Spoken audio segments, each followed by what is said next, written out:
So hey guys, welcome to my YouTube channel the golden figures. तो last lecture में हमने बात करी थी कुछ जनरल इंट्रोडक्शन ऑफ अकाउंटेंसी की एंड कुछ बेसिक टर्म्स की।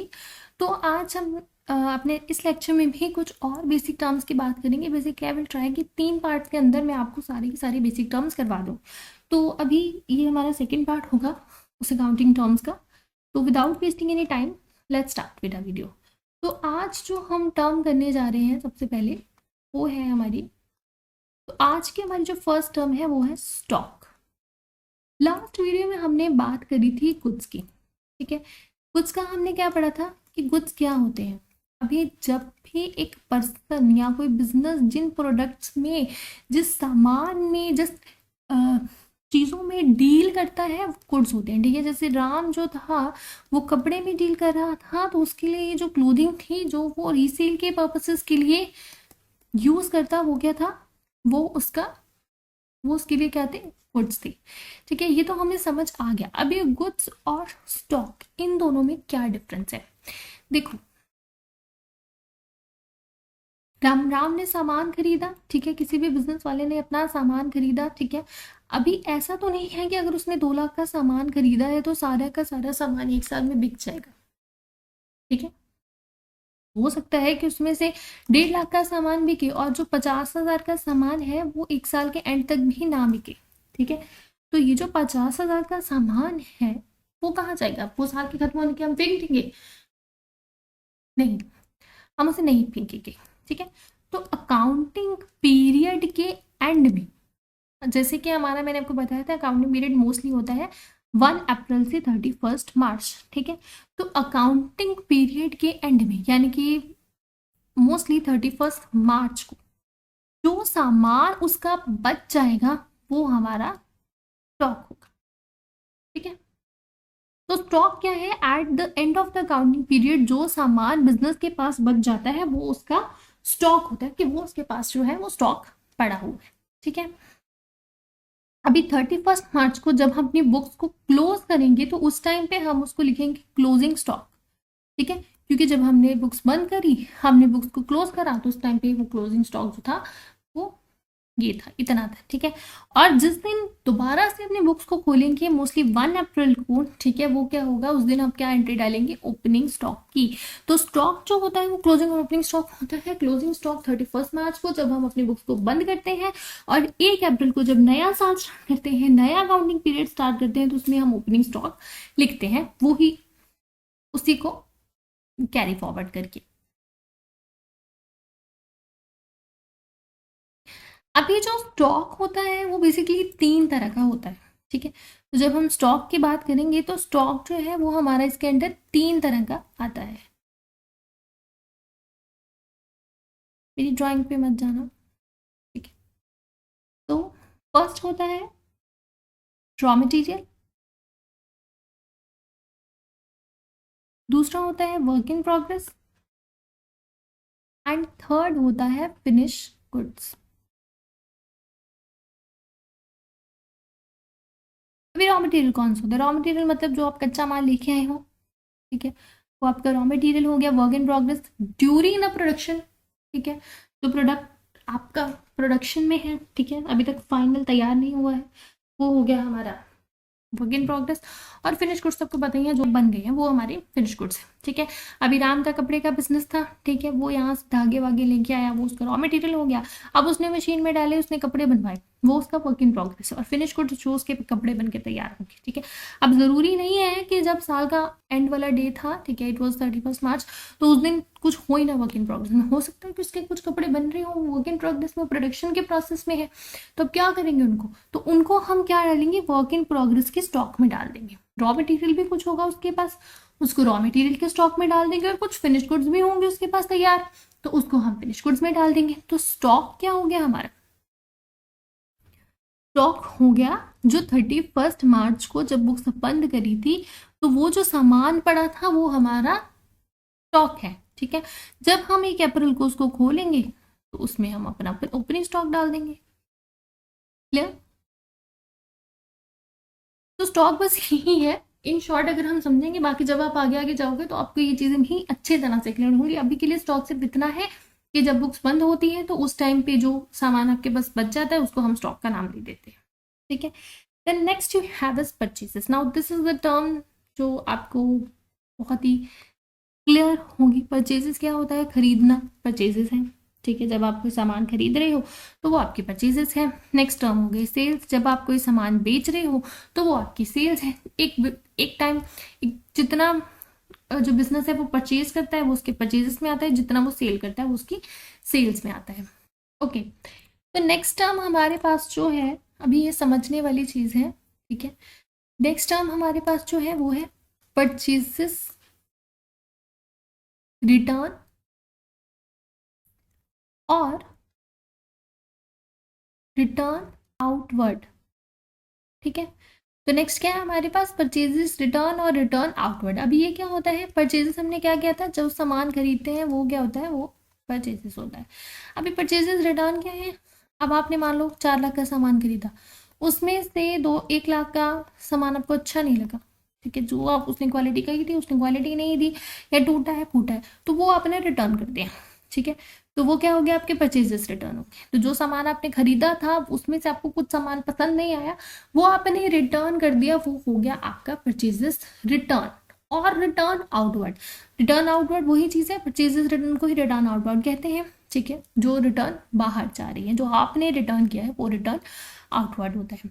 Next term is sales return और रिटर्न इनवर्ड, ठीक है। अब आपने भी सामान बेचा, वो जिसने खरीदा उसको पसंद नहीं आया, उसका कुछ पार्ट उसको पसंद नहीं आया। मान लो आपने 3 लाख का सामान बेचा, उसमें उसने कहा ये 50,000 का सामान या तो उसकी क्वालिटी अच्छी नहीं है या मुझे ये पसंद नहीं आया, मैं इसको रिटर्न कराऊँ। तो ये जो 50,000 का सामान है ये क्या है? ये आपकी सेल्स रिटर्न है। जो आपने सामान सेल किया था वो रिटर्न आ गया, तो वो सेल्स रिटर्न हो गई और रिटर्न इनवर्ड। तो ये हो गया हमारा सेल्स रिटर्न और return inward. Now next term we have is drawings. तो ड्रॉइंग्स क्या होते हैं? जब भी कोई प्रॉपराइटर, प्रॉपराइटर कौन होता है? जिसने अपना पैसा इन्वेस्ट किया है, ठीक है। तो जब भी कोई प्रॉपराइटर बिजनेस में से, ठीक है, बिजनेस में से कैश या फिर गुड्स विड्रॉ करता है अपने पर्सनल यूज के लिए, तो वो क्या होता है? वो ड्राइंग्स कहलाता है, ठीक है। ड्राइंग्स मतलब ड्रॉ करना, मतलब कि निकालना, ठीक है। तो जब भी कोई प्रॉपराइटर अपने बिजनेस में से कैश या फिर गुड्स को विड्रॉ करता है अपने पर्सनल यूज के लिए, तो वो ड्राइंग्स कहलाता है। ड्राइंग्स मतलब ड्रॉ, ठीक है, निकालना, विड्रॉ करना, तो वो ड्राइंग्स है, ठीक है। Now next term we have is debtors. अभी डेटर्स कौन पर्सन होते हैं? हु ओज मनी टू बिजनेस, ठीक है।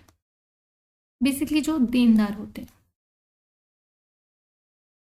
Who owe money to business, ठीक है। जिन्होंने बिजनेस से कुछ उधार लिया होता है, उन्होंने पैसे वापस करने होते हैं, वो डेटर्स होते हैं, ठीक है। अगर आपने किसी को सामान दिया है ऑन क्रेडिट तो वो आपके डेटर्स हैं। अगर आपसे किसी ने लोन लिया है तो वो भी आपके डेटर्स हैं। तो डेटर्स कौन होते हैं? जो बिजनेस को मनी ओ करते हैं, जिन्हें देनी होती है, तो देनदार होते हैं वो डेटर्स होते हैं। Next term we have is creditors. Creditors कौन होते हैं? Creditors are opposite to debtors. Debtors वो होते हैं जिन्होंने पैसे देने होते हैं, और क्रेडिटर्स वो होते हैं जिन्होंने पैसे लेने होते हैं। अगर बिजनेस ने किसी पर्सन से लोन लिया है या फिर उसने कोई सामान ऑन क्रेडिट पकड़ा है, ठीक है, तो उसके पैसे तो वो देगा ही ना। तो वो कौन होंगे? वो क्रेडिटर्स होंगे जिनके पैसे बिजनेस को देने होते हैं, ठीक है।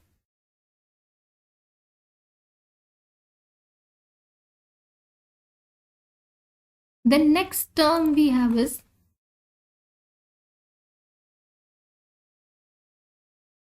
debit and credit.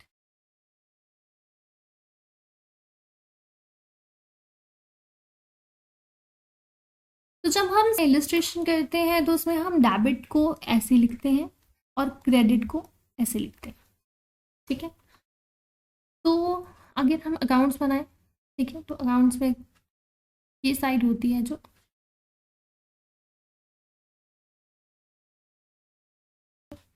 तो ये जो साइड होती है ये डेबिट की साइड होती है, ये जो साइड होती है ये क्रेडिट की साइड होती है। इस तरह पे जितने भी डेबिट होंगे और इधर जितने भी क्रेडिट होंगे, क्रेडिट किसको करना है, डेबिट किसको करना है, ये मैं आपको बता दूंगी जब आप उस कॉन्सेप्ट पे आएंगे तो। Then next we have is tenth. तो नेक्स्ट हमारा क्या कहता है, नेक्स्ट हमारे पास बहुत ही इंटरेस्टिंग टर्म है, एसेट्स एंड लायबिलिटीज। ठीक है, अभी एसेट क्या होते हैं, एसेट मतलब हमारी प्रॉपर्टी, जो प्रॉपर्टी एक बिजनेस ओन करता है या कंट्रोल करता है, तो जो प्रॉपर्टी होती है जो एक बिजनेस ओन करता है या फिर कंट्रोल करता है, वो उसके एसेट होते हैं। तो प्रॉपर्टी ओन्ड और controlled by business is are asset. अभी जैसे कोई मशीनरी है, ठीक है, जिस जो उससे चाहिए थे बिजनेस करने के लिए, कोई चेयर है, टेबल है, फर्नीचर है पूरा का पूरा, ठीक है, बिल्डिंग है जिसमें वो अपना बिजनेस कर रहा है, तो वो सारी चीजें जो एक बिजनेस की होती हैं, बिजनेस के नाम पे होती हैं, वो सारी प्रॉपर्टी क्या होती है, वो बिजनेस के एसेट्स होते हैं। ठीक है, अभी ये जो एसेट्स होते हैं बेसिकली तीन तरह के होते हैं।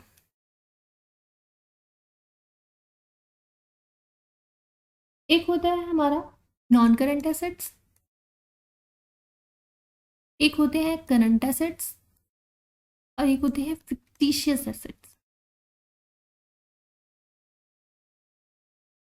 ठीक है, नॉन करंट की बात करें तो नॉन करंट एसेट्स कौन से होते हैं,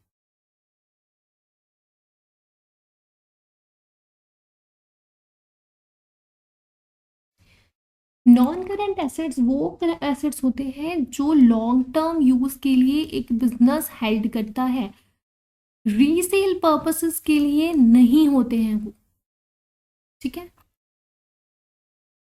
नॉन करंट एसेट कौन होते हैं, जो लॉन्ग टर्म यूज के लिए एक बिजनेस हेल्ड करता है, रीसेल पर्पसेस के लिए नहीं होते हैं, वो नॉन करंट एसेट्स होते हैं। ठीक है, जैसे लैंड हो गई, बिल्डिंग हो गई, फर्नीचर हो गया, तो ये सारी चीजें जो है ये एक बिजनेस हेल्ड करता है लॉन्ग टर्म पर्पसेस के लिए। ठीक है, उसका बिजनेस का जो है बिल्डिंग बेचने का काम नहीं है, फर्नीचर बेचने का काम नहीं है, लैंड बेचने का काम नहीं है, लेकिन उसने ये सारी चीजें होल्ड करी हैं लॉन्ग टर्म यूज के लिए, बिजनेस के लिए, तो वो हमारे नॉन करंट एसेट्स हो जाते हैं। ठीक है, लॉन्ग टर्म यूज बेसिकली क्या होता है, जो हम बियॉन्ड 12 मंथ्स यूज करते हैं। ठीक है, तो जब भी अगर इसमें बात आती है लॉन्ग टर्म की या शॉर्ट टर्म की, तो लॉन्ग टर्म एसेट्स में या लॉन्ग टर्म लाइबिलिटीज में वो चीज़ें आती हैं जो बियॉन्ड 12 मंथ्स हम, यानी कि बियॉन्ड 1 ईयर जो है हम यूज़ करते हैं, वो इसमें आते हैं। और शॉर्ट टर्म की अगर हम बात करेंगे तो शॉर्ट टर्म में वो चीज़ें आती हैं जो बेसिकली हम विद इन 12 मंथ जो है उसको यूज़ करते हैं, 12 मंथ्स के लिए होती है, छोटे पीरियड के लिए होती है। ठीक है, तो नॉन करेंट एसेट्स आपको समझ आ गया क्या होते हैं। नॉन करंट एसेट्स वो एसेट्स होते हैं जो एक बिजनेस जो है वो लॉन्ग टर्म के लिए हेल्ड करता है एंड रीसेल पर्पसेस के लिए नहीं करता है, वो उसके लॉन्ग टर्म एसेट्स होते हैं। Then next we have is current assets. क्या है, these are opposite to non current assets. ठीक है, तो ये जो करंट एसेट्स होते हैं ये होते हैं शॉर्ट टर्म यूज के लिए, एट फोर। ठीक है, शॉर्ट टर्म यूज के लिए होती है करंट एसेट्स हमारी, जैसे कि आपने, ठीक है, कोई शॉर्ट टर्म इन्वेस्टमेंट करी है आपने, उसका आपको फायदा होगा, लेकिन वो विद इन 12 मंथ्स है, बियॉन्ड 1 ईयर नहीं है, विद इन 1 साल के ही है, 1 साल के लिए इन्वेस्टमेंट करिए, इससे ज़्यादा नहीं करिए, तो वो क्या हो गया, वो आपके करंट एसेट्स होगी। नेक्स्ट थर्ड, थर्ड हमारा क्या है, फिक्टिशियस एसेट्स। अभी फिक्टिशियस एसेट्स क्या होते हैं हमारे,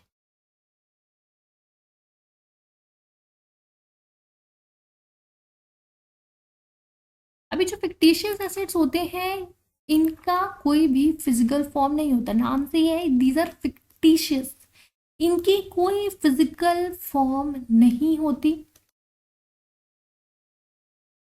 इनकी कोई मार्केट वैल्यू भी नहीं होती। अगर आप उसको सामान को बेचने जाओगे नहीं बेचेगा, जीरो। ठीक है, कोई इसकी फिक्टिशियस एसेट्स की कोई फिजिकल फॉर्म नहीं होती, कोई मार्केट वैल्यू नहीं होती है इनकी। जैसे कि आपने डिस्काउंट ले लिया, अभी डिस्काउंट को आपको क्या फायदा है? ठीक है, इसकी कोई मार्केट वैल्यू नहीं है, आप इसको बेच नहीं सकते हो, ना ही इसकी कोई फिजिकल फॉर्म है। ठीक है, तो डिस्काउंट क्या है? डिस्काउंट आपके फिक्टिशियस एसेट्स हैं। ठीक है, एडवर्टाइजमेंट करी है आपने, अभी ये जो आपने एडवर्टाइजमेंट करी है इसका क्या है? इसका भी आपको कोई फिजिकल फॉर्म नहीं है, कोई मार्केट वैल्यू नहीं है, लेकिन ये आपके एसेट है क्योंकि इससे आपको फायदा होगा। तो फिक्टिशियस एसेट, डिस्काउंट, ये सारे जो होते हैं जिनकी कोई फिजिकल फॉर्म नहीं होती है, वो सारे हमारे फिक्टिशियस एसेट्स के अंदर आते हैं। The next term we have is liabilities. Liabilities क्या होती है हमारी? जो अमाउंट पेएबल होती है, एक बिजनेस ने जो अमाउंट पे करनी होती है टू सर्टन पर्सन्स, वो हमारी लाइबिलिटीज होती हैं। ठीक है, तो amount payable to proprietor and outsider, दोनों ही लाइबिलिटीज होंगी। क्योंकि हमने जब ये कॉन्सेप्ट स्टार्ट किया था, आई टोल्ड यू कि जो बिजनेस है और जो पर्सन है, जिस पर्सन ने बिजनेस स्टार्ट किया, वो दोनों अलग अलग एंटिटीज होती हैं। तो अगर बिजनेस स्टार्ट करने के लिए कैपिटल भी लगाया है प्रोप्राइटर ने, तो वो भी लाइबिलिटी ही मानी जाएगी बिजनेस, क्योंकि बिजनेस ने अगर किसी से पैसा लिया है, फिर चाहे वो प्रोप्राइटर ही है, उसको वापस भी तो करना है। तो इसीलिए वो जो कैपिटल होता है ना, वो भी जो होती है वो भी लाइबिलिटी ही होती है on the part of business. ठीक है, तो जो भी अमाउंट पेएबल होती है वह business to proprietor and outsider, दोनों की दोनों ही लाइबिलिटीज में जाती हैं। तो अगर कैपिटल हो चाहे लोन हो, दोनों ही जो है वो लाइबिलिटीज में ही जाएंगे। अभी लाइबिलिटीज की बात करें तो जो लाइबिलिटीज होती है वो भी जो होती है वो दो तरह की होती है, non current and current liabilities. ठीक है,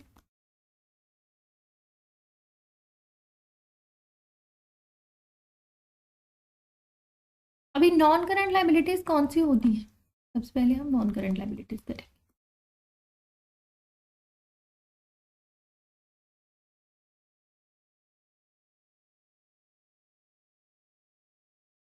तो नॉन करंट लाइबिलिटीज कौन सी लाइबिलिटीज होती हैं? ठीक है, नॉन करंट लाइबिलिटीज होती हैं जो लॉन्ग टर्म लाइबिलिटीज होती हैं, बेसिकली 12 महीने से ऊपर का जो होता है। ठीक है, जैसे आप लॉन्ग टर्म लोन्स ले रहे हो, ठीक है, जैसे आप लॉन्ग टर्म लोन्स ले रहे हो, वो आपकी लॉन्ग टर्म लाइबिलिटी है। ठीक है, ऐसा कुछ भी होगा वो लॉन्ग टर्म लाइबिलिटीज होती है। और करंट लाइबिलिटीज कौन सी होती है? करंट लाइबिलिटीज वो होती हैं जो शॉर्ट टर्म लाइबिलिटीज होती है। ठीक है, जैसे शॉर्ट टर्म लोन लिए हैं, ठीक है, तो वो क्या होंगे? वो हमारे करंट लाइबिलिटीज होंगी। ठीक है, तो लाइबिलिटीज दो तरह के आएंगे आपके पास, non current and current. Non current liabilities वो होती हैं जो लॉन्ग टर्म होती है, और करंट लाइबिलिटीज शॉर्ट टर्म होती है। नॉन करंट एसेट्स की बात करें तो उसका भी सेम है। नॉन करंट एसेट्स वो टर्म एसेट्स होते हैं जो लॉन्ग टर्म के लिए यूज किए जाते हैं, एंड करंट एसेट वो होते हैं जो शॉर्ट टर्म के लिए यूज किए जाते हैं। ठीक है, तो बेसिकली जब आप करते हो ना, तो आपको नाम से ही ये चीज़ों का पता चल जाता है। इसका अगर आपको नोट्स चाहिए तो उसके पीडीएफ में वीडियो के एंड में डाल दूंगी, आप वहां से देख सकते हैं। तो आज हम इतने ही टर्म्स करेंगे, बाकी के हम नेक्स्ट वीडियो में टर्म्स कर लेंगे। ठीक है, तो आप एक बार अपनी बुक खोल के या जो भी आपके पास है बुक, उसमें से आप ये सारी टर्म्स एक बार जब पढ़ोगे तो आपको और भी क्लियर हो जाएंगी। तो you can check it out from there now.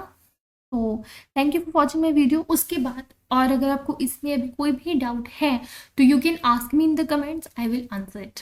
Thank you for watching guys, and अगर आपको मेरी वीडियो अच्छी लगी, do like my video and subscribe my channel for more such videos. Thank you guys.